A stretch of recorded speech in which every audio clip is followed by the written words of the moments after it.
So this was a little toy that came in Kellogg's Corn Flakes. You pack that with baking soda, and the little guy whizzes around the bathtub and sinks and then comes back up. This was probably Richard's in the 50s, I'm sure. Anyway, found Diver Mike on the beach.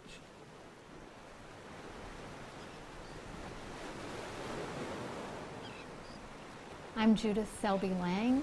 And I'm Richard Lang. And together, Judith and I are the collectors of tons of plastic from Kehoe Beach in the Point Reyes National Seashore, and we make art out of it.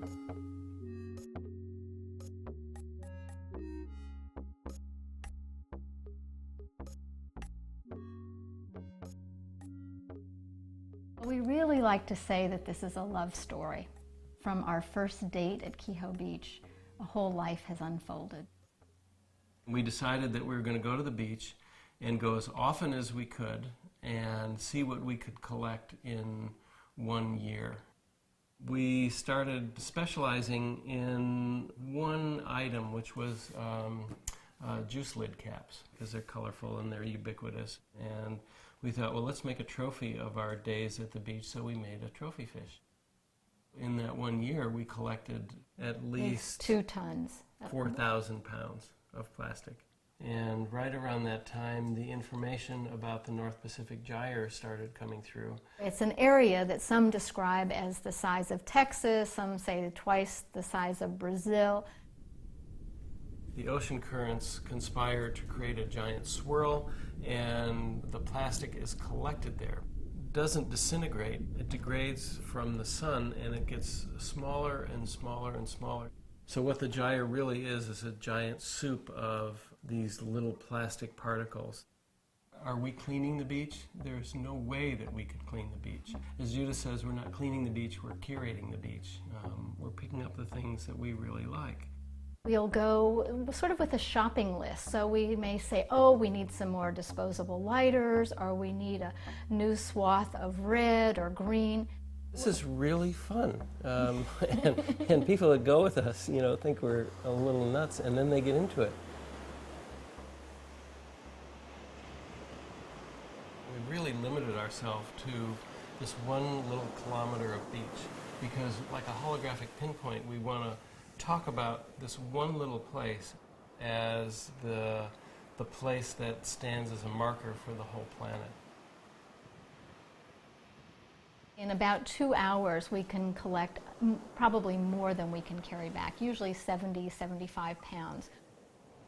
This green thing is an agricultural pull tie for trellising up grapes. That's a balloon, we call them a balloon nib. It's the reinforced very top part of a balloon. So, some real treasures here. I'm very happy. And look at how beautifully color coordinated they are. We could lose the yellow. Why don't you grab the yellow? Everything else here, look at there. Is that a great palette of things? I like the yellow. Okay, you like the yellows? A little, You gotta have a little have a contrast. little contrast there. Yeah. That's pretty good. We bring it back, we wash it, and then begin a sorting process. And that is, to me, that's one of the great pleasures.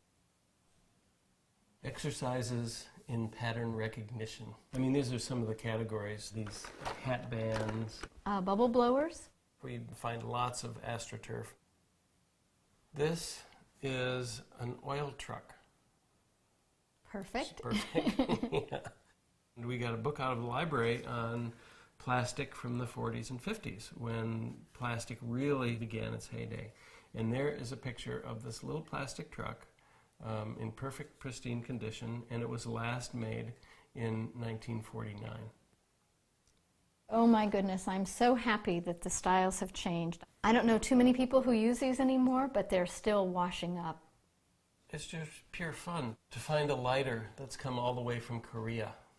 One of the things we started finding, these little red things. We didn't know what they were at first, and then we found another one, and what the hell are these things? And my daughter said, well, dummy, they're the little cheese spreaders for Kraft Handy Snacks. So we've been in a dialogue with Kraft Food about these things, because the idea is that plastic in itself is not evil, But there is an evil, and the evil is single-use plastic. You know, to scrape up your cheese, put it on your little cracker, and then toss it away. I mean, it's just a ridiculous use of material.